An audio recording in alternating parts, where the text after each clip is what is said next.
무엇이 행복인지에 대해서는 사람마다 견해 차이가 있지만 누구나 행복을 바라는 데에는 차이가 없다는 것이 우리가 모두 알고 있는 진실입니다.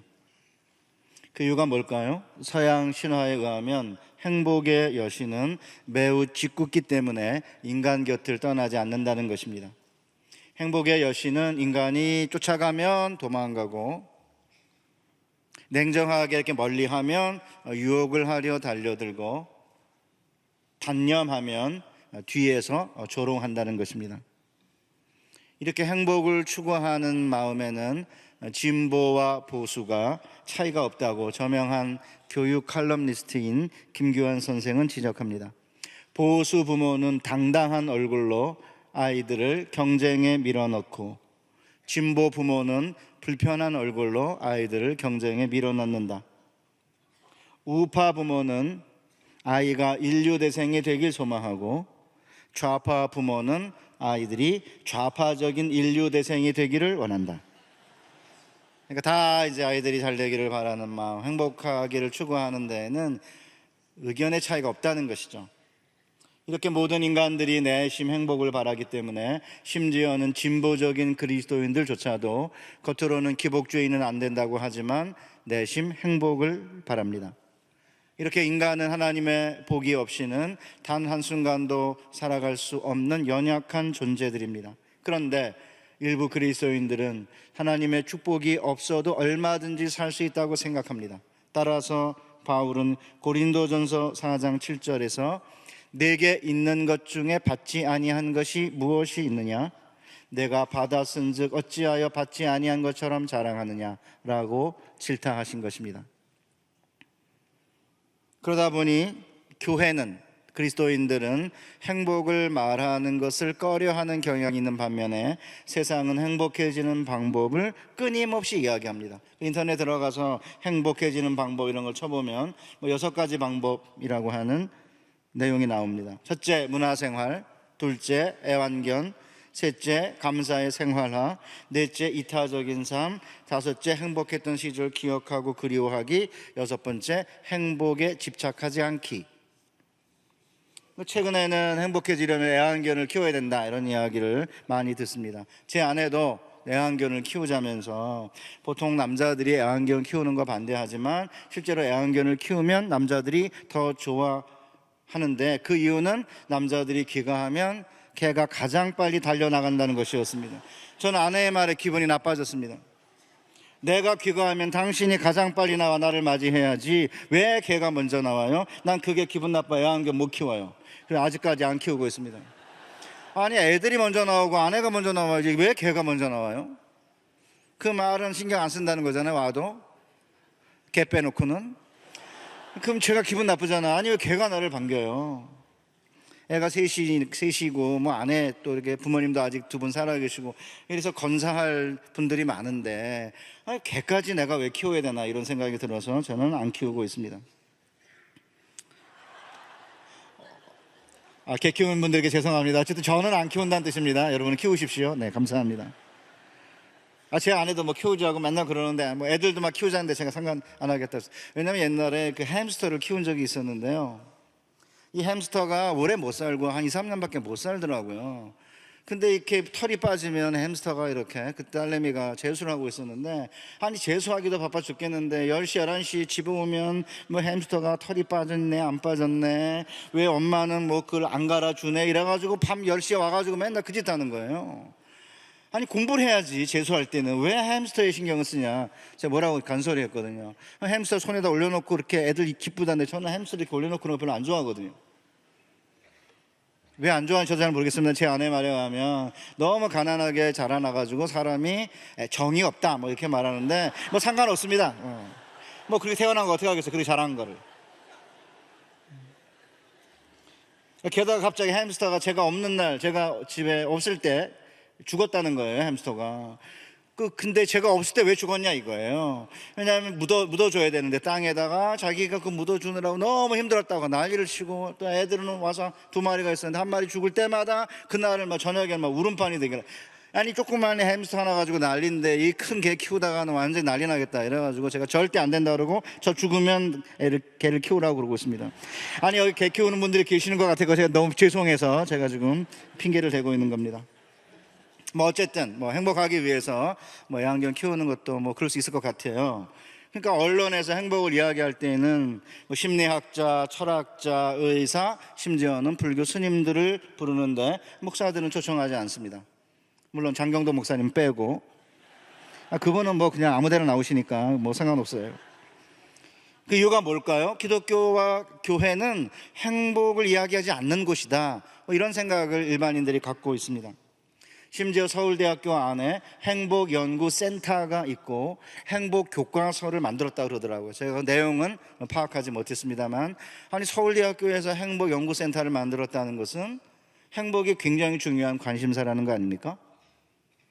그런데 성경과 교회는 행복을 이야기하지 않는 것이다 라고 하는 생각이 널리 깔려 있는데 이건 사실이 아닙니다. 왜냐하면 미국에서 제자도와 그리고 십자가를 가장 많이 강조하는 존 파이퍼 목사님이 오히려 기독교 희락주의를 이야기합니다. 한번 들어보시죠. 기독교 희락주의라고 할 때 이는 행복이 최고선이라는 의미가 아닙니다.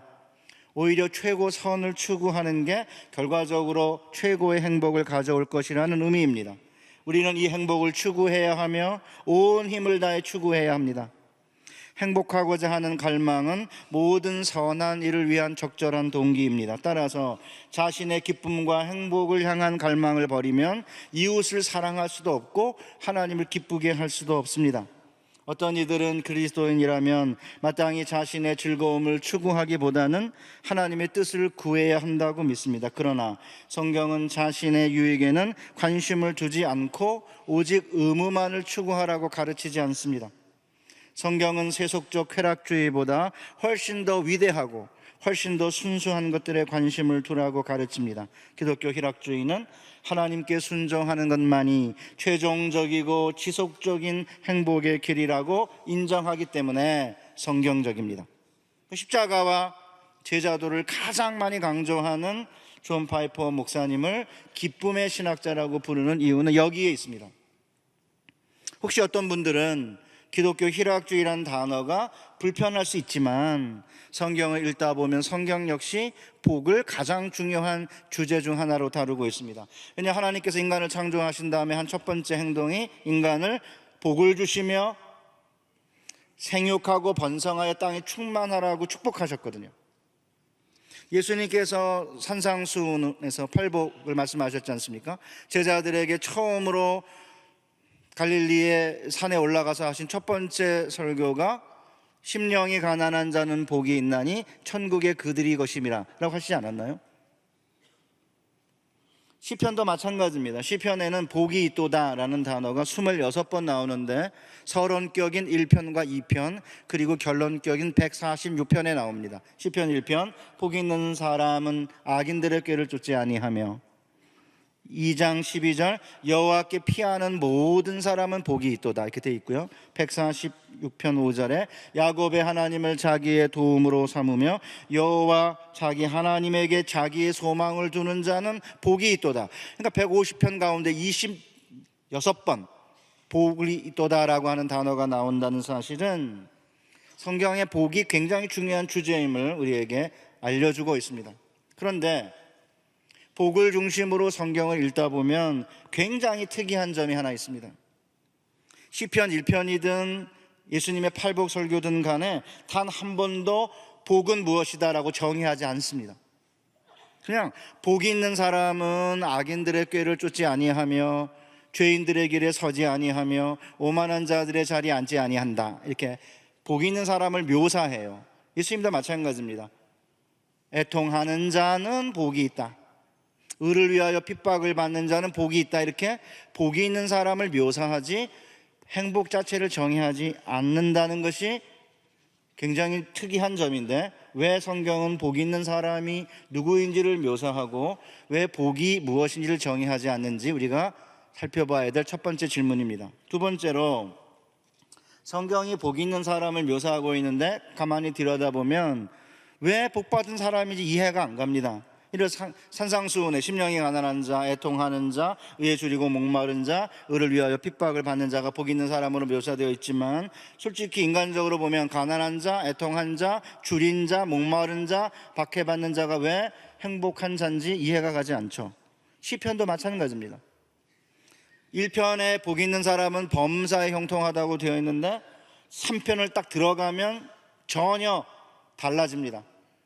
경건한 자들이 오히려 고통을 당하거든요. 시편 3편 1절, 여호와여 나의 대적이 어찌 그리 많은지요, 일어나 나를 치는 자가 많으니이다 라고 하는 걸 보면 경건한 자들이 적이 한둘이 아니에요. 저는 젊어서 전도사 때 또 초년병 목사 시절에 아니 왜 적이 많은지 경건한 자들이 이해를 못했는데, 저도 나이가 드니까 많아져요. 왼수들이 참 희한하죠. 저 어렸을 때에는 진짜 왼수가 왜 많은지 몰랐는데, 하나님의 말씀대로 살려고 하다 보면 오히려 적들과 원수들이 많아지는 것이 현실 아닙니까? 두 번째, 시편 7편 2절, 건져낼 자가 없으면 그들이 사자같이 나를 찢고 뜯을까 하나이다 라고 하는 걸 보면 의인들이 사나운 사자들에게 물어뜯김을 당하고 있습니다. 사랑하는 교회 여러분, 혹시 물어뜯김을 당하고 계십니까? 시편 6편 2절에 여호와여 내가 수척하였사오니 내게 은혜를 베푸소서, 여호와여 나의 뼈가 떨리오니 나를 고치소서라고 한 걸 보면 병으로 수척하고 뼈가 떨릴 정도의 질병을 앓고 있는 것처럼 보입니다. 이렇게 의인들이 환난과 고난과 적들에게 박해와 그 질병으로 고난당하고 있는데 복 있는 사람이라니 도대체 무슨 뜻일까요? 이 두 번째 우리가 풀어야 될 질문입니다. 사랑하는 수영로교회 성도 여러분, 오늘 이 거룩한 주일에 저와 함께 시편 1편을 함께 해석하는 가운데 복 있는 사람이 어떤 자들인지 깨닫고 복 있는 사람이 되는 은혜의 시간이 되시기를 바랍니다. 우선 우리가 풀어야 될 첫 번째 질문은 왜 성경에서는 복이 무엇인지를 정의하지 않고 복 있는 사람이 누구인지를 묘사하고 있는지 살펴보겠습니다. 이를 알기 위해 우리는 세상 사람들이 행복에 대해 뭐라고 말하는지 알아볼 필요가 있는데, 보통 세상 사람들은 돈, 그죠? 지위, 명예, 외모, 권력 이런 거를 행복의 조건으로 보고 이런 조건을 충족하면 행복해질 거라고 생각합니다. 그러나 동시에 인간들은 자기의 노력만으로는 행복할 수 없다는 사실을 직감합니다. 왜냐하면 좋은 집안에 태어난다든지 타고난 외모를 갖는다든지 좋은 친구를 얻는다든지 나보다 좋은 IQ, 그 다음에 관운, 시험, 운, 승진, 운동과 같은 행운이 행복에 영향을 미친다고 생각해요. 그래서 행복할 행이라는 단어를 행복이라는 단어 앞에 쓰잖아요. 아니면은 다행할 행, 행복할 행운, 그러니까 다행할 행, 운 좋을 행이라는 단어를 행복이라는 단어의 앞에 넣은 건 뭐냐면 인간의 노력만으로 행복할 수 없다는 거죠. 뭔가 다행하거나 아니 운이 좋거나 이래 된다는 거 아닙니까? 헬라어에서도 행복을 유다이모니아라고 그러는데, 유는 좋다는 말이고 다이모니아는 데몬, 다이몬, 귀신이라는 뜻입니다. 그러니까 좋은 신을 곁에 둬야 행복하다. 그래서 인간들은 신을 섬기는 이유도 행복하기 위해서인 거죠. 중국 문화권도 마찬가지인데 복이라는 단어를 보면 신에게 드린 고기와 술, 그것을 본따서 만든 그런 단어라고 하거든요. 그러니까 중국 문화권도 우리도 마찬가지로 행복을 얻으려면 신을 섬겨야 된다 이런 생각을 하고 있는 것 같습니다. 한 4년 전 저희 앞마당에 복분자가 많이 열리기 시작했습니다. 기대가 굉장히 컸습니다. 초록 색깔로 이렇게 막 많이 맺히더라고요. 한 7월 5일에 나갔는데 하나도 검게 변한 게 없었습니다. 그런데 그 다음날 7월 6일에 나가보니까 검게 변한 열매가 하나 있었습니다. 2개가 있으면은 아내랑 나눠 먹으려고 했지만 아무리 살펴도 하나밖에 없는 거예요. 첫 열매고 내가 딴 거니까 또 내가 먹어도 모르니까 먹을까 하다가 50대가 넘어가면서 힘이 세진 여신 생각에 멈칫하게 되었습니다. 집안으로 이제 하나 갖고 들어와서 하나밖에 없는데 내가 먹으려다가 여신에게 바쳐야 될 것 같아서 가져왔다. 그러면 아내에게 주었습니다. 저는 아내가 그냥 당신이 먹어 라고 할까 기대했지만 여신은 당연하다는 듯이 빙그레 웃으시면서 혼자서 잡수셨습니다. 그날 이제 여신은 제게 많은 행복을 내려주셨고 행복했습니다. 그제서야 왜 중국 사람들이 복이라는 단어를 제사를 드린 고기와 술의 모양을 본따 만들었는지를 이해할 수 있었습니다. 그러나 저의 여신이 준 복은 오래가지 못했습니다. 왜냐하면 제가 매번 여신의 마음에 드는 행동을 할 수가 없거든요. 10번 잘하도 한 번 못하면 그 한 번 못한 것 때문에 10번 잘한 게 다 무산이 되는 거예요. 그래서 요새는 생각을 바꿔가지고 어차피 못할 거니까 그냥 하지 말자, 이렇게 마음을 바꿨습니다. 그래서 사랑을 못 받고 있습니다. 지금도.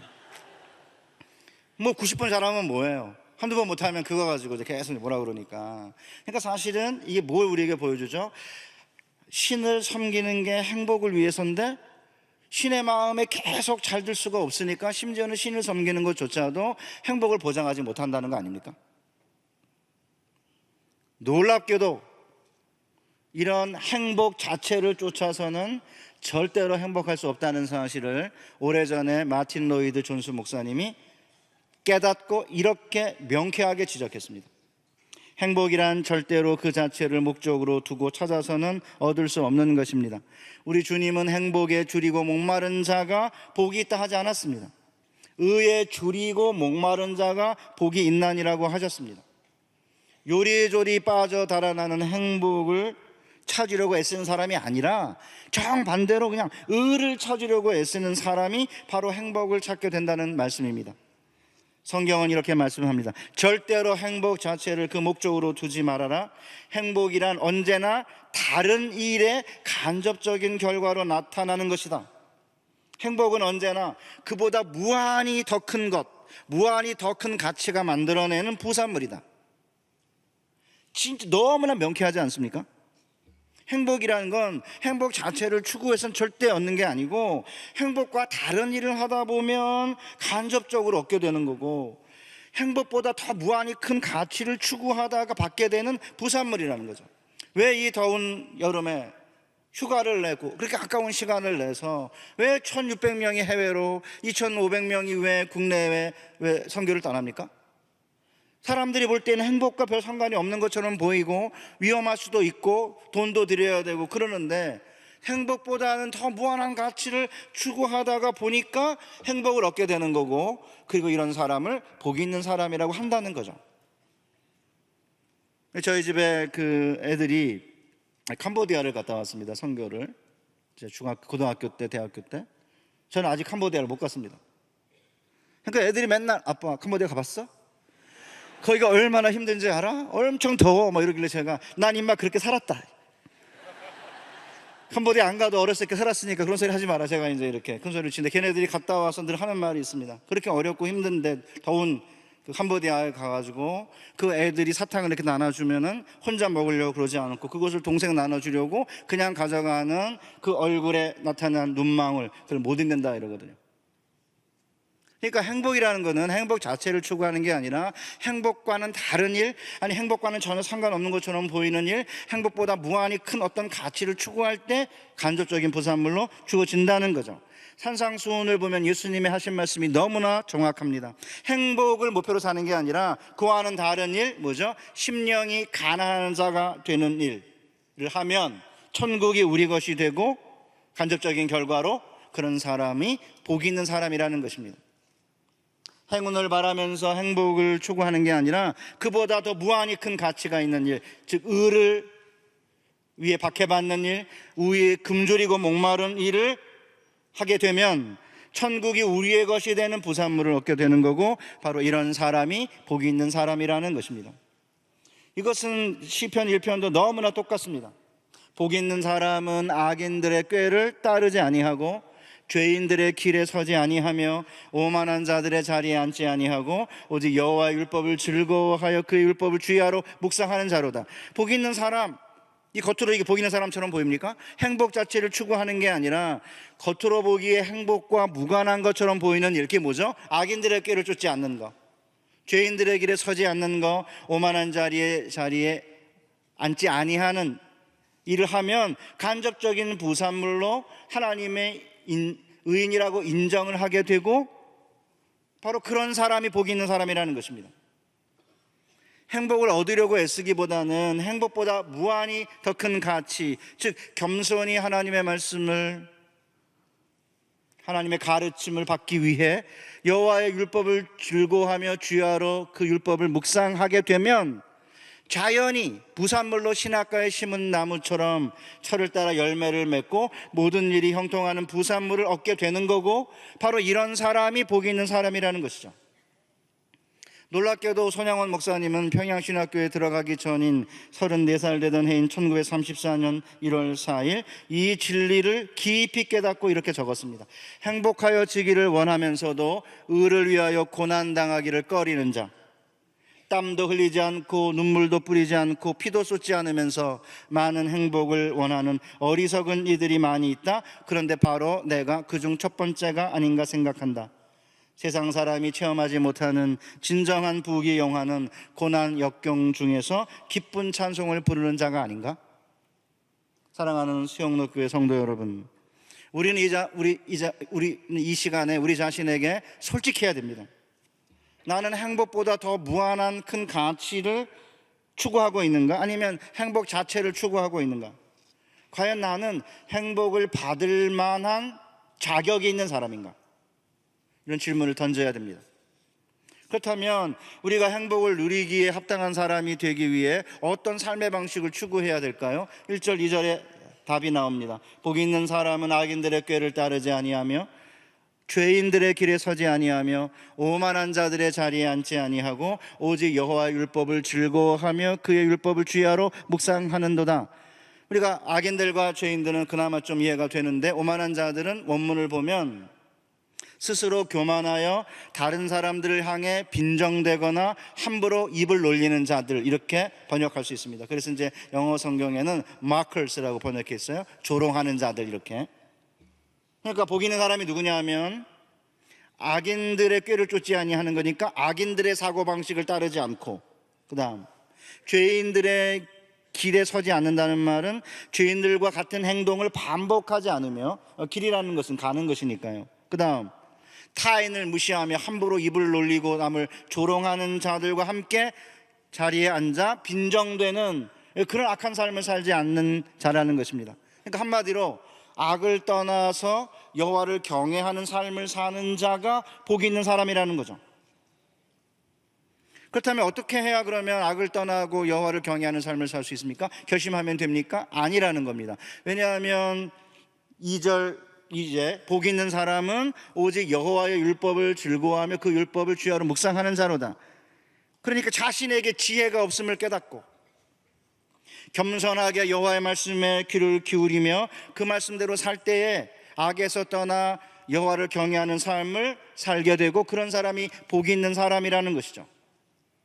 그런데 우리는 이런 진리를 너무나 자주 들었기 때문에 뻔하다고 생각합니다.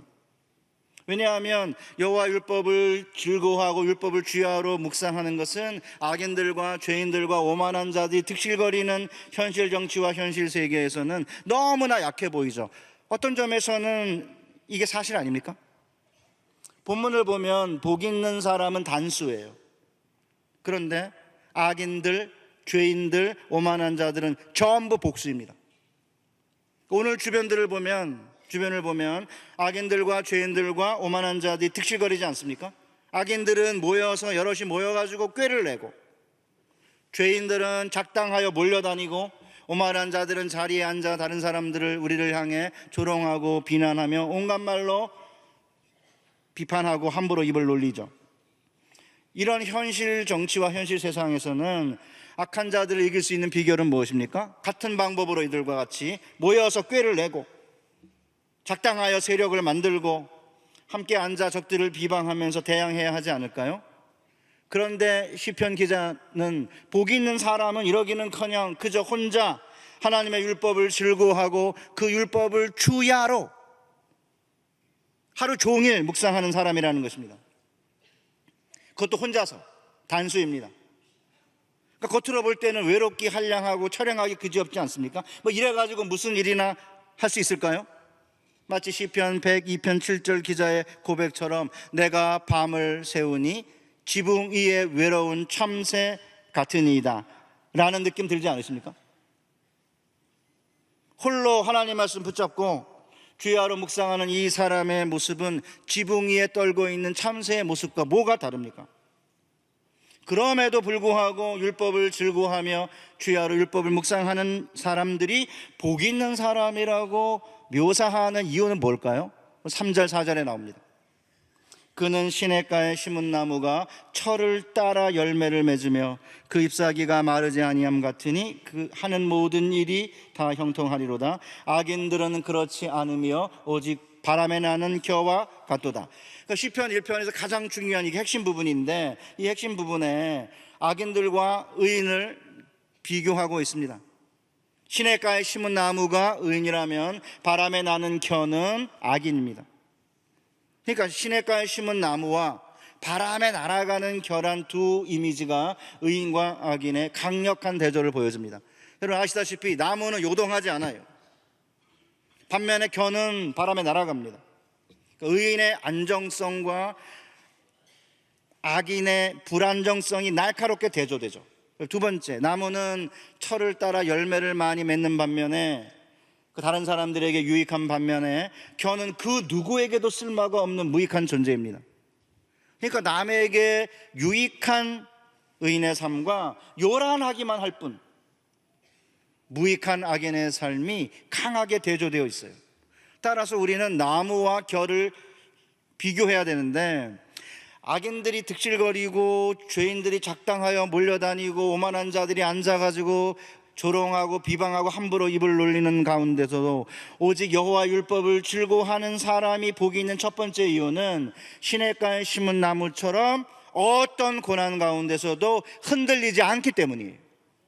그러니까 흔들리는 겨랑 절대 흔들리지 않는 나무랑 비교해야 왜 의인이 복이 있는 사람인지가 드러나는 것입니다. 시편을 읽어보면 감사의 찬양보다 탄식의 애가가 더 많습니다.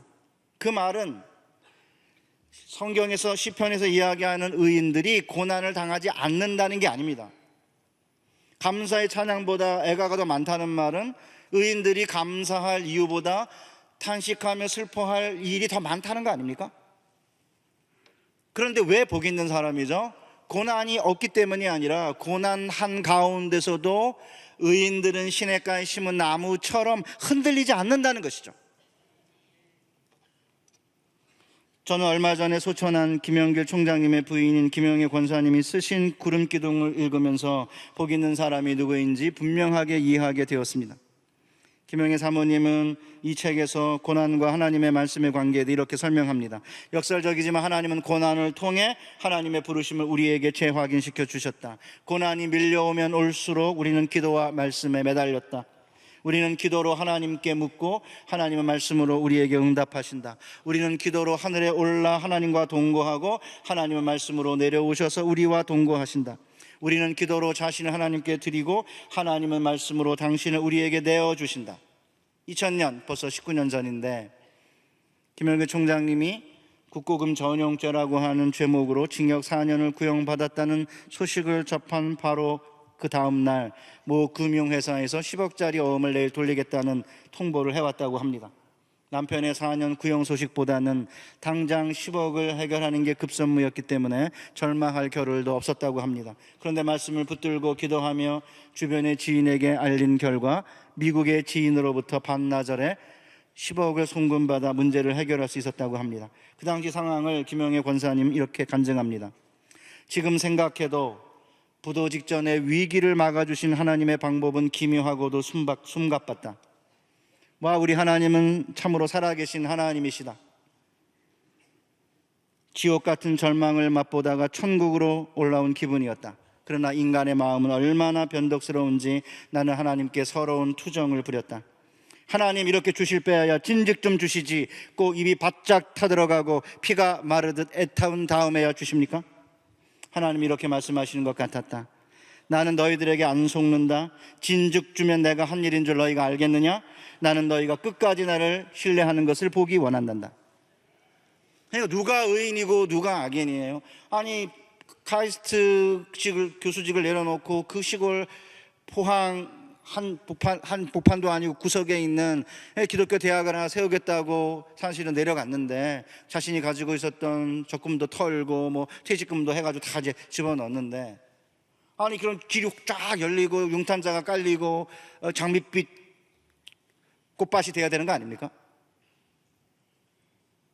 그러니까 사실은 의인은 복 있는 사람은 고난에서 면제되는 게 아니라 오히려 하나님 말씀대로 살려고 할 때 오히려 고난을 당한다 하더라도 하나님 말씀을 붙잡고 기도하면 하나님께서 어떤 고난과 역경 가운데서도 시냇가에 심은 나무처럼 흔들리지 않도록 하신다는 것입니다.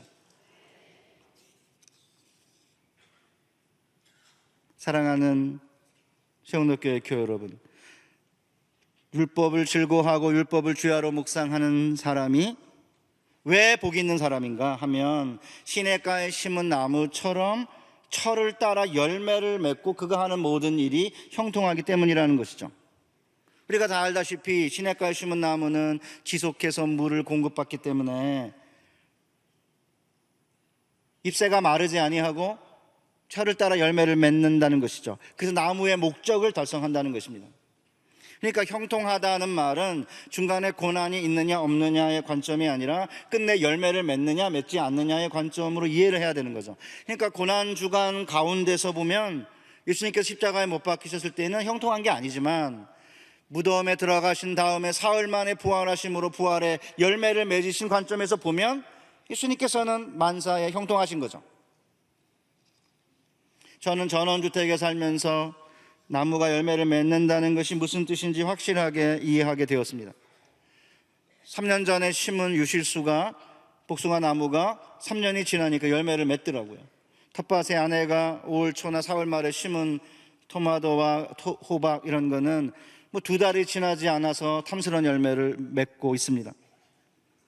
그러니까 유실수는 3년이면 열매를 맺고 채소는 몇 달도 채 안 돼 열매를 맺는다는 사실을 실감할 수 있었습니다.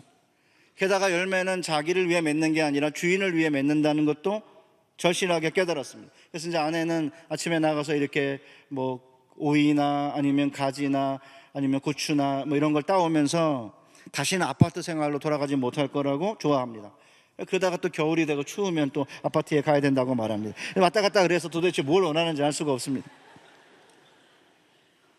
이에 비해 보면 인간은 열매를 잘 맺지 못하죠.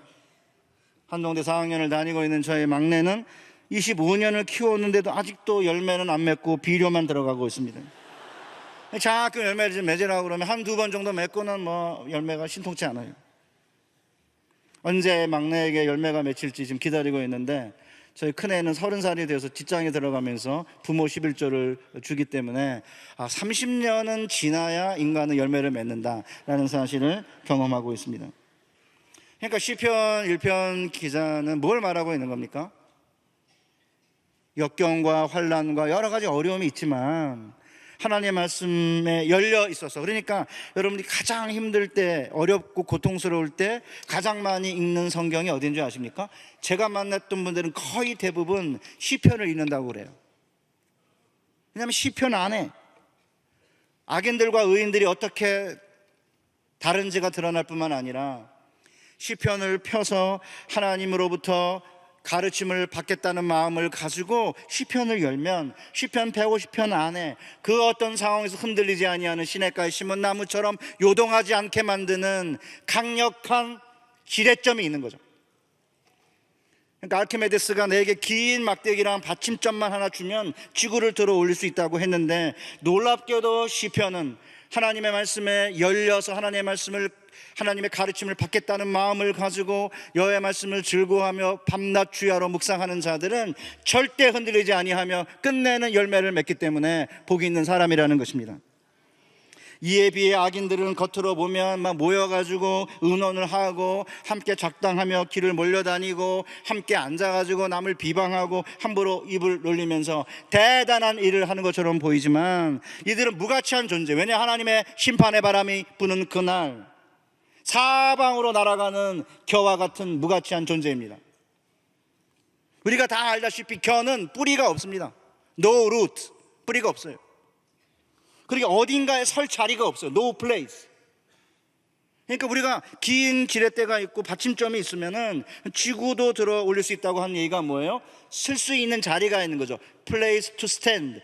성경 말씀은 우리가 설 수 있는 가장 강력한 기초이거든요. 그런데 겨들은 설 자리가 없어요. 바람이 불면 버틸 수가 없습니다. No stability. 버틸 수가 없어요. 안정성이 없는 거죠. 게다가 알곡이 빠져나간 껍데기에 불과한 겨는 아무짝에도 쓸모가 없습니다. 영어로 no worth. 가치가 없어요. 따라서 이런 이들은 끝내는 하나님의 심판이 임할 때 갑작스럽게 멸망하게 되며 영원한 생명을 얻지 못합니다. No eternal life. 그러니까 여러분 지금 막 작당하고 꾀를 내고 작당에서 몰려다니고 함부로 입을 놀리고 그러는 오만한 자들과 악인들과 죄인들을 볼 때 두려워할 필요 없습니다. 하나님의 심판이 부는 그날, 걔네들은 뿌리가 없고 설 자리가 없고 안정성이 없고 끝내는 가치가 없기 때문에 영원한 생명을 얻지 못한 채 끝내는 망하게 됩니다. 그러므로 악인들은 심판을 견디지 못하며 죄인들이 의인들의 모임에 들지 못하리로다. 무릇 의인들의 길은 여호와께서 인정하시나 악인들의 길은 망하리로다. 악인들과 의인들의 길은 너무나 달라요.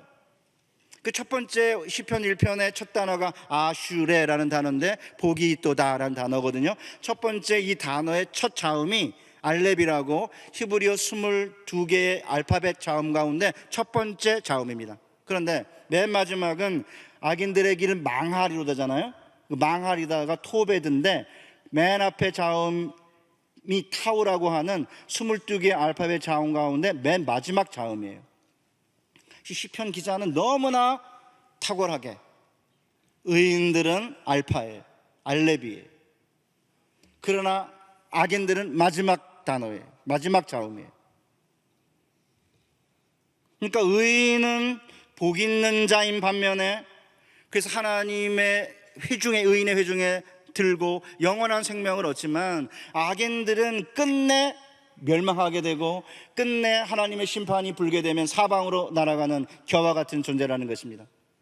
솔직하게 우리 주변을 돌아보면 한 10년, 20년만 뒤를 반추해 보아도 그렇게 잘난 척하고 떠들고 입방아 짚고 그 다음에 몰려다니고 작당하고 꾀를 내고 그런 사람들이 하나님의 심판의 바람이 불 때 순식간에 바람에 나는 겨처럼 날아가는 거 보시지 않았습니까?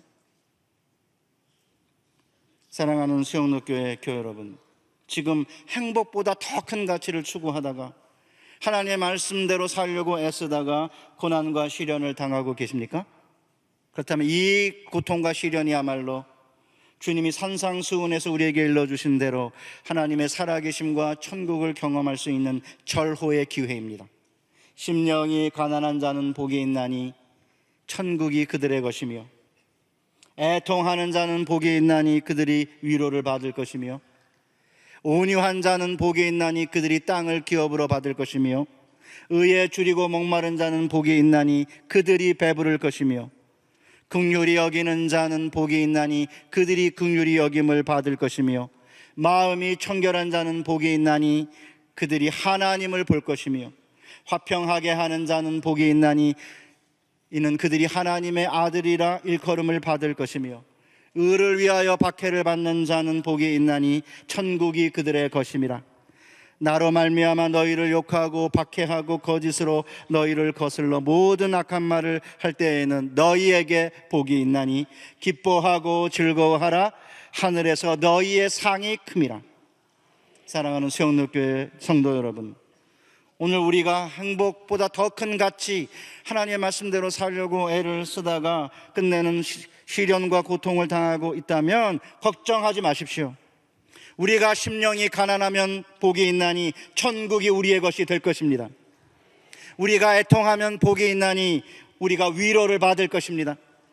우리가 온유하면 복이 있나니 땅을 우리가 기업으로 받을 것입니다. 우리가 의에 줄이고 목마르면 복이 있나니 우리가 배부를 것입니다. 우리가 긍휼히 여기면 복을 받나니 우리가 긍휼히 여김을 받을 것입니다. 우리가 마음이 청결하면 복이 있나니 우리가 하나님을 볼 것입니다. 우리가 화평하게 하면 복이 있나니 우리가 하나님의 아들이라 일컬음을 받을 것입니다. 우리가 의를 위하여 박해를 받으면 복이 있나니 천국이 우리의 것이 될 것입니다. 우리가 예수님 때문에 박해를 받으면 복이 있나니 하늘에서 우리의 상이 클 것입니다. 이렇게 평생 주님의 말씀에 마음의 문을 열고 하나님의 가르침을 받기를 즐거워하며 여호와의 율법을 주야로 묵상하다.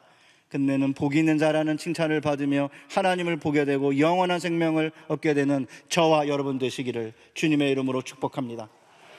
하나님 아버지, 우리에게 주신 이 놀라운 복이 있는 사람의 비결을 우리의 삶의 가장 중요한 신비로 받아들이고 행복을 추구하기보다는 행복과는 다른 일, 때로는 행복과는 아무 상관도 없는 일처럼 보이는 일, 아니 행복보다 더 무한한 가치를 추구할 때, 의에 줄이고 목마를 때 끝내는 우리를 배부르게 하시고 우리의 목을 채워주실 그 하나님을 바라보고 세상에 나아가 승리하며 진정한 복이 무엇인지를 드러내는 복된 삶을 살게 하여 주시옵소서. 예수님의 거룩하신 이름으로 기도하옵나이다. 아멘.